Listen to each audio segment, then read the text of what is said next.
ಸುಮ್ಮನೆ ಯಾಕೆ ಯೂಟ್ಯೂಬಲ್ಲಿ 10-20 ವೀಡಿಯೋಗಳನ್ನ ಸರ್ಚ್ ಮಾಡ್ಬಿಟ್ಟು ಯಾವ್ಯಾವುದೋ ಟೈಮ್ ವೇಸ್ಟ್ ಮಾಡಿಕೊಂಡು 1 ಅವರ್ನ ಯೂಸ್ಲೆಸ್ ವೀಡಿಯೋಗಳಿಗೆ ಯಾಕೆ ಟೈಮ್ ಸ್ಪೆಂಡ್ ಮಾಡ್ತೀರಾ? ಇವಾಗ ನಾನು ನಿಮ್ಗೆ ಕೊಡೋ ಒಂದು 5ರಿಂದ 10 ನಿಮಿಷದಲ್ಲಿ ನಾನು ನಿಮಗೆ ಇಂಪಾರ್ಟೆಂಟ್ ಟಾಪಿಕ್ಸ್ಗಳು ಮತ್ತು ಯಾವ್ಯಾವ ಸಬ್ಜೆಕ್ಟ್ಗಳು ಹೆಂಗೆ ಬರುತ್ತೆ, ಎಕ್ಸಾಮ್ಗೆ ಯಾವ್ದು ಓದಿದ್ರೆ ಇಂಪಾರ್ಟೆಂಟು, ಹೈ ಪ್ರಯಾರಿಟಿ ಸಬ್ಜೆಕ್ಟ್ಸ್ಗಳು ಮತ್ತು ಎಕ್ಸಾಮ್ಸಲ್ಲಿ ಏನು ಕೇಳಬಹುದು, ಏನು ಕೇಳ್ತಾನೆ ಎಲ್ಲಾನು ಲೀಸ್ಟ್ ಮಾಡಿ ಕರೆಕ್ಟಾಗಿ ಅಕ್ಯುರೇಸಿಯಿಂದ ನಿಮ್ಗೆ ಮುಂದೆ ತಂದಿಡ್ತೀನಿ. ಈ ವಿಡಿಯೋ ತುಂಬ ಒಳ್ಳೆ ವಿಡಿಯೋ ಅಂತಲೇ ನಾನು ನಿಮ್ಮ ಹತ್ರ ಹೇಳಕ್ಕೆ ಇಷ್ಟಪಡ್ತೀನಿ. ಇದರಲ್ಲಿ ಏನು ಮಿಸ್ಟೇಕ್ ಮಾಡಿದೆ ಕರೆಕ್ಟಾಗಿ ಮೊದಲಿಂದ ಕೊನೆವರೆಗೂ ನೋಡ್ಕೊಬಿಡಿ. ನಿಮ್ಗೆ ಎಲ್ಲ ಇರುತ್ತೆ ಅಂತ ನಿಮಗೆಲ್ಲ ಗೊತ್ತಿದೆ ಅಂತ ಅನ್ಕೊಳಕ್ಕಂತೂ ಹೋಗ್ಬೇಡಿ. ಸ್ಟಾರ್ಟಿಂಗಿಂದ ಕೊನೆವರೆಗೂ ಮಿಸ್ ಮಾಡದೆ ನೋಡ್ಕೊಳ್ಳಿ. ಮತ್ತು ನನ್ನ ಚಾನಲ್ ಇನ್ನೂ ಯಾರು ಸಬ್ಸ್ಕ್ರೈಬ್ ಮಾಡ್ಕೊಂಡಿಲ್ಲ, ಮಿಸ್ ಮಾಡದೆ ಸಬ್ಸ್ಕ್ರೈಬ್ ಮಾಡ್ಕೊಬಿಡಿ. ಫಸ್ಟ್ ಆಫ್ ಆಲ್ ನೀವು ಎಕ್ಸಾಮ್ ಇನ್ನೇನು ಹತ್ರ ಬರ್ತಿದೆ, ಅದಕ್ಕೋಸ್ಕರ ಎಲ್ಲ ಸಬ್ಜೆಕ್ಟ್ಸ್ಗೂ ಮೊದಲಿಂದನೂ ಕೊನೆವರೆಗೂ ಓದ್ಕೊಂಡು ಹೋದರೆ ಎಲ್ಲದಕ್ಕೂ ಈಕ್ವಲ್ ಟೈಮ್ ಕೊಟ್ಕೊಂಬಂದರೆ ನೀವು ಎಕ್ಸಾಮ್ ನಿಜವಾಗ್ಲೂ ಕ್ಲಿಯರ್ ಮಾಡೋದಕ್ಕಾಗಲ್ಲ. ಆ ಕಾರಣದಿಂದ ಹೈಯೆಸ್ಟ್ ಪ್ರಯಾರಿಟಿಯಿಂದ ಲೋಯೆಸ್ಟ್ ಪ್ರಯಾರಿಟಿ ಮಾತ್ರ ಕೊಡ್ಕೋ ಹೋಗಿ. ಮೋರ್ ಓವರ್ ಏನು ಹೇಳೋಕ್ಕೆ ಇಷ್ಟಪಡ್ತೀನಿ ಅಂತಂದರೆ, ನಿಮ್ಗೆ ನಾನು ಈ ವಿಡಿಯೋ ನೋಡಿದ ಮೇಲೆ ನಿಮಗೆ ಡೈರೆಕ್ಟ್ ನಿಮ್ದು ಏನೇ ಪ್ರಾಬ್ಲಮ್ಸ್ ಇರೋ ಸಾಲ್ವ್ ಆಗುತ್ತೆ ಅಂತ ನಾನು ಖಂಡಿತ ಹೇಳೋಕ್ಕೆ ಇಷ್ಟಪಡ್ತೀನಿ. ಅದರಿಂದ ನಾನು ಟೈಮ್ ವೇಸ್ಟ್ ಮಾಡಲ್ಲ, ಡೈರೆಕ್ಟ್ ಸಬ್ಜೆಕ್ಟ್ಸ್ಗಳಿಗೆ ಹೊರಟೋಗ್ಬಿಡ್ತೀನಿ. ಇಲ್ಲಿ ನೀವು ಈ ವಿಲೇಜ್ ಅಕೌಂಟ್ ಎಕ್ಸಾಮ್ ಬರೀಬೇಕಂದ್ರೆ ಫಸ್ಟ್ ನೀವು ಕಂಪಲ್ಸರಿ ಕನ್ನಡ ಎಕ್ಸಾಮ್ನ ನೀವು ಕ್ರ್ಯಾಕ್ ಮಾಡಲೇಬೇಕು, ಕ್ಲಿಯರ್ ಮಾಡಲೇಬೇಕು. ಎಷ್ಟು 150 ಮಾರ್ಕ್ಸ್ ಏನಿರುತ್ತೆ 50 ತೆಗಿಲೇಬೇಕು. ಈಗ ನೀವು ಕಂಪಲ್ಸರಿ ಕನ್ನಡ ಲ್ಯಾಂಗ್ವೇಜ್ ಕ್ಲಿಯರ್ ಮಾಡಬೇಕು ಅಂತಂದರೆ ಕನ್ನಡದಲ್ಲಿ ವ್ಯಾಕರಣ ಗೊತ್ತಿರಬೇಕು. ವ್ಯಾಕರಣಗಳು ಹೇಳ್ಕೊಳಕ್ಕೆ ಬರೋಕ್ಕಿಂತ ಮುಂಚೆ ನೀವೇನು ಮಾಡ್ಬಿಡ್ತೀರಾ, ಕನ್ನಡ ಕಂಪಲ್ಸರಿ ಕ್ಲಿಯರ್ ಮಾಡ್ಬೇಕಂತ ಅಂದ್ಬಿಟ್ಟು ಯೂಟ್ಯೂಬಲ್ಲಿ ಒಂದು 10-20 ವೀಡಿಯೋಗಳು ನೋಡ್ಬಿಡ್ತೀರಾ. ಅದು ಒಬ್ಬೊಬ್ಬ ಒಂದೊಂದು ಥರ ಹೇಳ್ಕೊಟ್ಬಿಡ್ತಾನೆ. ನೋಡಿದ್ಮೇಲೆ ನಿಮ್ಮದು ಈ ಕಡೆ 1 ಅವರ್ ಟೈಮ್ ಕೂಡ ವೇಸ್ಟ್ ಆಗುತ್ತೆ. ನೀವು ನೋಟ್ಸ್ ಎಲ್ಲಿಂದ ಒಬ್ಬ ಬಿಗಿನಿಂಗಿಂದ ಸ್ಟಾರ್ಟ್ ಮಾಡ್ತಾನೆ, ಒಬ್ಬ ಲಾಸ್ಟಿಂದ ಸ್ಟಾರ್ಟ್ ಮಾಡ್ತಾನೆ, ಒಬ್ಬ ಮೀಡಿಯಮಿಂದ ಸ್ಟಾರ್ಟ್ ಮಾಡ್ತಾನೆ, ಕೊನೆಗೆ ಏನೋ ನೋಟ್ಸ್ ಮಾಡ್ಕೊಂಡ್ಬಿಡ್ತೀರಾ, ಕನ್ಫ್ಯೂಸ್ ಮಾಡ್ಕೊಂತೀರಾ. ಅದಕ್ಕೋಸ್ಕರ ಒಂದು 20 ದಿನ ಟೈಮ್ ವೇಸ್ಟ್ ಮಾಡ್ತೀರಾ. ಇನ್ನು ಸ್ವಲ್ಪ ಜನ ಆಲ್ರೆಡಿ ವರ್ಷಾನುಗಟ್ಟಲೆಯಿಂದ ಓದಿರ್ತಾರೆ ಕನ್ನಡ ವ್ಯಾಕರಣನ, ಅವ್ರಿಗೆ ಏನು ಪ್ರಾಬ್ಲಮ್ ಆಗಿರಲ್ಲ, ಓಕೆ. ಮತ್ತು ಇನ್ನೊಂದು ಸ್ವಲ್ಪ ಬ್ಯಾಕ್ಗ್ರೌಂಡ್ ಇರ್ತದೆ, BA ಬ್ಯಾಕ್ಗ್ರೌಂಡ್ ಇಲ್ಲ ಹಿಸ್ಟ್ರಿ ಅಂದರೆ ಆರ್ಟ್ಸ್ ಬ್ಯಾಕ್ಗ್ರೌಂಡಿಂದ ಬಂದಿರೋರಿಗೆ, ಕನ್ನಡ ತೊಗೊಂಡಿರ್ತಾರೆ, ಅವ್ರಿಗೆ ತುಂಬ ಯೂಸ್ ಆಗುತ್ತೆ. ಈಗ ಈ ಪ್ರಾಬ್ಲಮ್ಸ್ಗಳನ್ನ ಕ್ರಿಯೇಟ್ ಮಾಡ್ಕೊಳ್ಳೋ ಬದಲು ನಾನು ನಿಮ್ಗೆ ಒಂದು ಸಿಂಪಲ್ ಟೆಕ್ನಿಕ್ ಹೇಳ್ತೀನಿ ನೋಡಿ. ನಿಮ್ಮ ಕನ್ನಡ ವ್ಯಾಕರಣ ಕ್ಲಿಯರ್ ಮಾಡೋಕ್ಕಿಂತ ಮುಂಚೆ ನಿಮ್ಗೆ ಏನು ಈಗ ಬರೀತಿರೋರು ಬಿಗಿನರ್ಗಳು, ವಿಲೇಜ್ ಅಕೌಂಟ್ ಎಕ್ಸಾಮ್ ಬರೀತಿರೋರಿಗೆ ಏನು ಮಾಡಬೇಕು ಅಂತ ಅಂದರೆ, ನಿಮ್ಮ ಮನೆ ಹತ್ರ ಇಲ್ಲ ನಿಮ್ಮ ಅಣ್ಣ ತಮ್ಮ ಇಲ್ಲ ನಿಮ್ಮ ಫ್ಯಾಮಿಲಿಯವರು ಇಲ್ಲ ನಿಮ್ಗೆ ಗೊತ್ತಿರೋ ಹುಡುಗರು ಯಾರಾದರೂ 10th ಸ್ಟ್ಯಾಂಡರ್ಡ್ ಓದ್ತಿದ್ರೆ, ಇಲ್ಲ ನಿಮ್ಗೆ ಗೊತ್ತಿರೋರು ಇದ್ದರೆ ಅವ್ರ ಹತ್ರ 10th ಲೆವೆಲಲ್ಲಿ ಎಲ್ಲ ವ್ಯಾಕರಣ ಕವರ್ ಮಾಡಿ ನೋಟ್ಸ್ ಮಾಡಿಸಿರ್ತಾರೆ. ಮಿಸ್ ಮಾಡದೆ ಅವ್ರ ಹತ್ರ ಒಂದು ನೋಟ್ಸ್ ಇಸ್ಕೊಳ್ಳಿ, ಎಲ್ಲ ನೀಟಾಗಿ ಬರೆದಿರ್ತಾರೆ. ಆ ನೋಟ್ಸ್ನ ತೊಗೊಂಡು ಓದ್ಕೊಂಡ್ರೆ ನೀವು 80-90% ಪ್ರಾಬ್ಲಮ್ ಸಾಲ್ವ್ ಆದಂಗೆ. ನೀವು ಹೊಸ್ದಾಗಿ ಇವಾಗ ನೋಟ್ಸ್ ಸ್ಟಾರ್ಟ್ ಮಾಡ್ಬೇಕಂತ ಕೂತ್ಕೊಂಡ್ರೆ ನಿಜವಾಗ್ಲೂ ಅದಾಗಲ್ಲ, ವರ್ಕೌಟ್ ಆಗೋ ಕೆಲಸನೇ ಇಲ್ಲ. 10th ಕನ್ನಡ ವ್ಯಾಕರಣದಲ್ಲಿ ಎಂಟೈರ್ ಕನ್ನಡ ನೀವೇನು ಬೇಕಾಗಿದೆ ಎಲ್ಲ ಕವರ್ ಮಾಡಿ ಇಟ್ಟಿರ್ತಾನೆ. ಇದೀಗ ನಾನು ಹೇಳ್ತೀನಿ, ನಿಮ್ಗೆ ಕಾನ್ಫಿಡೆನ್ಸ್ ಕೊಡ್ತೀನಿ.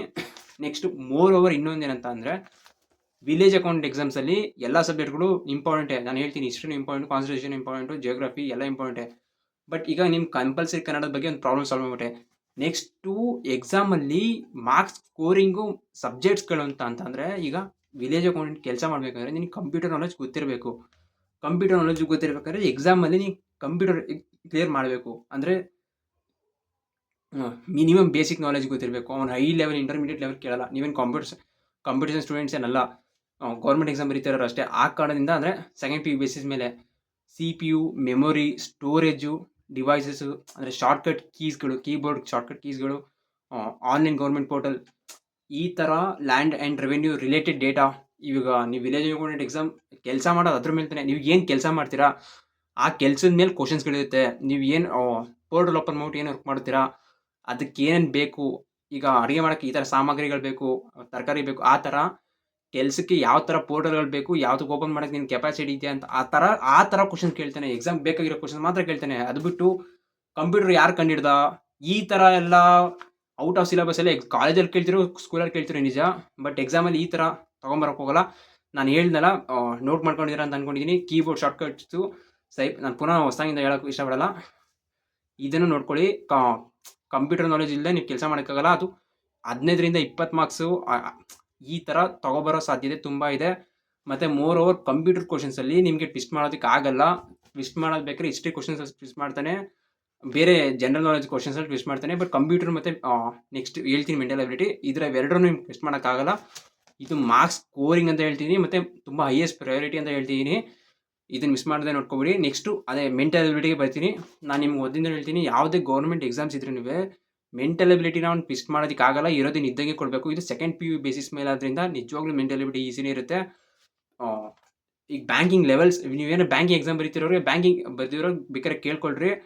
ಅದು ಬ್ಯಾಂಕಿಂಗ್ ಓದಿರೋರು ಇಲ್ಲಿ ಬಂದರೆ ಅವ್ರಿಗೆ ಏನೂ ಇರಲ್ಲ. ಸಿಂಪಲ್ 1 ಲೈನ್ 2 ಲೈನಲ್ಲಿ ಕ್ವಶನ್ಸ್ ಕೇಳ್ತಾನೆ. ಮೆಂಟಲ್ ಎಬಿಲಿಟಿ ಟ್ವಿಸ್ಟ್ ಮಾಡೋದಕ್ಕಾಗಲ್ಲ. Profit and loss, time and work, time and distance, ಅಂದರೆ ರೈಲು, ಸಿಂಪ್ಲಿಫಿಕೇಷನು, ಪರ್ಸೆಂಟೇಜು, ಇವೆಲ್ಲ ಸಿಂಪಲ್ ಕ್ವಶನ್ಸ್ಗಳು. 1 ಲೈನ್ 2 ಲೈನ್ ಈ ಥರ ಕ್ವಶನ್ಸ್ ಕೇಳ್ತಾನೆ. ಮೆಂಟಲ್ ಬಿಟ್ಟು ಯಾವುದೇ ಕಾರಣಕ್ಕೂ ಬಿಟ್ಬಿಡಿ.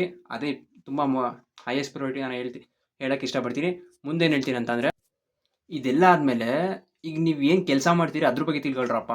ಇವಾಗ ಹೆಂಗೆ ಅಂತಂದರೆ, ಭಾಷೆ ಮತ್ತು ಭೂಕಂದಾಯದ ಮೂಲಭೂತ ವಿಷಯಗಳು, ಮತ್ತು ಭೂ ದಾಖಲೆಗಳು, ಲ್ಯಾಂಡ್ ರೆಕಾರ್ಡ್ಸು, ಸರ್ವೆ ನಂಬರು ಮತ್ತು ಜಮೀನಿನ ಗಡಿ. ಇದು ಕೆಲಸ ಮಾಡ್ತಿದ್ಯ ತಾನೆ, ನಿನ್ನ ಕೆಲಸದ ಬಗ್ಗೆ ನಿನ್ಗೆ ಐಡಿಯಾ ಐತಾ? ಇದೇ ಜನರಲ್ ನಾಲೆಜ್. ಇದನ್ನ ಕೇಳ್ತಾನೆ. ಇದು ಇಂಪಾರ್ಟೆಂಟ್ ಅಂತ ನಾನು ನಿಮ್ಗೆ ಹೇಳಕ್ಕೆ ಇಷ್ಟಪಡ್ತಿದ್ದೀನಿ. ಇದ್ರ ಬಗ್ಗೆ ನೀವು ತಿಳ್ಕೊಳ್ಳೇಬೇಕು. ನೆಕ್ಸ್ಟು ಮೋರ್ ಏನು ಮಾಡಬೇಕು ಅಂತಂದರೆ, ಕಂದಾಯ ನಿಯಮಗಳು ಮತ್ತು ಆಡಳಿತ ಇದೆಲ್ಲ ಒಟ್ಟಿಗೆ ಬಂದು ಸೇರ್ಕೊಂತು.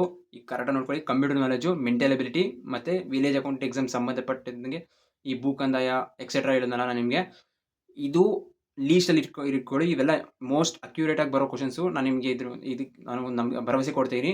ನೆಕ್ಸ್ಟ್ ಇನ್ನೊಂದೇನಂತ ಅಂದರೆ, ಇವಾಗ ಬನ್ನಿ ಮಾಮೂಲಿ history, geography, districts, rivers, current affairs, ಅಂದರೆ ಅಪಾಯಿಂಟ್ಮೆಂಟ್ ಆಗಿರೋದು, ಅವಾರ್ಡ್ಗಳು ಗೆದ್ದಿರೋದು, ಸ್ಪೋರ್ಟ್ಸು, ಎಕನಾಮಿ, ಪಾಲಿಟಿ, ಕಾನ್ಸ್ಟಿಟ್ಯೂಷನ್. ಇವೆಲ್ಲ ಈಗ ಬರುತ್ತೆ. ಇದೆಲ್ಲ ಬಂದೇ ಬರುತ್ತೆ. ಅದು ಎಲ್ಲರಿಗೂ ಗೊತ್ತಿರುತ್ತೆ, ಎಕ್ಸಾಮ್ಗೆ ಬರುತ್ತೆ. ಬಟ್ ನಾನು ನಿಮಗೆ ಟಾಪ್ ಪ್ರಯಾರಿಟಿ ಆರ್ಡರಲ್ಲಿ ನಾನು ನಿಮಗೆ ಕ್ವಶನ್ಸ್ಗಳನ್ನ ಕೊಟ್ಟಿದ್ದೀನಿ. ನೆಕ್ಸ್ಟು ಇನ್ನೊಂದೇನಂತ ಅಂದರೆ, ಎಲ್ಲ ಮುಗಿಸಿದ್ದೀನಿ ಅಂತ ಅಂದ್ಕೊಂಡಿದ್ದೀನಿ. ಎಕ್ಸಾಮ್ ಕ್ರ್ಯಾಕ್ ಮಾಡಬೇಕಾದ್ರೆ, ಎಕ್ಸಾಮ್ ಕ್ಲಿಯರ್ ಮಾಡಬೇಕಂತಂದರೆ, ನೀವು ಎಲ್ಲರೂ ಹೊಸ ಬುಕ್ ಯಾವ್ದಾರು ಇದ್ದರೆ ಹೇಳಿ, ಹೊಸ ಯಾವ ಬುಕ್ ತೊಗೊಂಡ್ರೆ ಓದಬೇಕು ಅಂತ ಕೇಳೋಕ್ಕೆ ಇಷ್ಟಪಡ್ತೀರಾ. ಬಟ್ ಆ ಥರ ಮಾಡೋಕ್ಕೆ ಹೋಗ್ಬಿಡ್ರಿ. ಹೊಸ ಬುಕ್ ತೊಗೊಂಡ್ರೆ ಇಲ್ಲಿ ನಡೆಯಲ್ಲ ಗುರು. 5 ವರ್ಷದ ಕ್ವಶನ್ ಪೇಪರ್ಗಳನ್ನ ಸಾಲ್ವ್ ಮಾಡಿ. 5 ವರ್ಷದ ಕ್ವಶನ್ ಪೇಪರ್ ಸಾಲ್ವ್ ಮಾಡಿದ್ರೆ ನಿಮಗೆ ಐಡಿಯಾ ಬರುತ್ತೆ ಕ್ವಶನ್ಸ್ಗಳನ್ನ ಯಾವ ಥರ ಕೇಳಿದ್ದಾನೆ, ಯಾವ ಥರ ಕೇಳ್ತಾನೆ. ಬಟ್ ನನಗೂ ಗೊತ್ತು 2018ರಲ್ಲಿ ಕೇಳೋದನ್ನ 23ರಲ್ಲಿ ಕೇಳಿಲ್ಲ, 23ರಿಂದ 26 ಕೇಳಿಲ್ಲ. ಬರೀ ಕ್ವಶನ್ ಟಿಕ್ ಹಾಕೋದಿದ್ದು ಹಿಂಗಿದ್ದು ಪಿ ಸಿ ಎಕ್ಸಾಮ್ನ. ಇವಾಗ UPSC ಥರ ಸ್ಟೇಟ್ಮೆಂಟ್ ಕೊಟ್ಬಿಟ್ಟು ಕನ್ಫ್ಯೂಸ್ ಕೊಟ್ಟವನೆ. ಕ್ವಶನ್ಗಳು ಮಾತ್ರ ಅವ್ನು ಟ್ವಿಸ್ಟ್ ಮಾಡ್ತಾನೆ. ನೀವು ಫಸ್ಟು ಕ್ವಶನ್ಸ್ಗಳು ಪ್ರಯಾರಿಟಿಗಳನ್ನ ನೋಡ್ಕೊಳ್ಳಿ ಸಾಕು, ಇನ್ನೇನು ಬೇಡ. ಅದಾದಮೇಲೆ ಎಲ್ಲ ವರ್ಕೌಟ್ ಆಗುತ್ತೆ. ಆದ್ದರಿಂದ ನೀವು ಆದಷ್ಟು ಕ್ವಶನ್ಸ್ಗಳನ್ನ ಫೋಕಸ್ ಮಾಡಿದ್ರೆ ನೀವು ಆನ್ಸರ್ಗಳನ್ನ ಕ್ಲಿಯರ್ ಮಾಡ್ತೀರಾ. ಎಷ್ಟು ಓದೋದು ಅಂತ ಇಂಪಾರ್ಟೆಂಟ್ ಆಗಲ್ಲ, ಯಾವ ಥರ ಬರೆದ್ವಿ ಅನ್ನೋದು ಇಂಪಾರ್ಟೆಂಟು. ಮತ್ತು ಮೋರ್ ಓವರ್ ನಿಮ್ಮ ಎಕ್ಸಾಮ್ ಹಾಲಲ್ಲಿ ಪಕ್ಕ ಕೂತ್ಕೊಂತಾರಲ್ಲ, ಅವ್ರು ನಿಮ್ಮ ಕಾಂಪಿಟೇಷನೇ ಅಲ್ಲ. ನಿಮ್ಮ ಫ್ರೆಂಡ್ಸ್ ಕೂಡ ನಿಮ್ಮ ಕಾಂಪಿಟೇಷನ್ ಅಲ್ಲ. ನಿಮ್ಮ ಕಾಂಪಿಟೇಷನ್ ಏನಿದ್ರು ಕ್ರಿಕೆಟಲ್ಲಿ ಹೆಂಗೆ ನಾವು 199 ಹೊಡೆದಿರಿ 200 ರನ್ ನಮ್ಮ ಟಾರ್ಗೆಟ್ ಇರುತ್ತೆ, ಅದೇ ಥರ 85, 80 ಅದೇ ನಮ್ಮ ಟಾರ್ಗೆಟ್ ಅಂತ ಅನ್ಕೊಳ್ಬೇಕು ನೀವು. ಅದನ್ನು ಮಾತ್ರ ಮೈಂಡಲ್ಲಿ ಇಟ್ಕೊಳ್ಳಿ. ಇನ್ನೇನು ಯಾರ ಮೇಲೆ ಕಾಂಪಿಟೇಷನ್ ಇಟ್ಕೊಳ್ಬೇಡಿ. ಎಕ್ಸಾಮ್ ಎಲ್ಲರೂ ಚೆನ್ನಾಗಿ ಬರೀತೀರಾ. ಮುಂದಿನ ವೀಡಿಯೋಗಳಲ್ಲಿ ನಾನು ಬರ್ತೀನಿ, ನಿಮ್ಮ ಹತ್ರ ಸಿಗ್ತೀನಿ. ನನ್ನ ಚಾನಲ್ನ ಸಬ್ಸ್ಕ್ರೈಬ್ ಮಾಡ್ಕೊಳ್ಳಿ. ಎಲ್ಲರಿಗೂ ಧನ್ಯವಾದ. ಜೈ ಹಿಂದ್, ಜೈ ಕರ್ನಾಟಕ.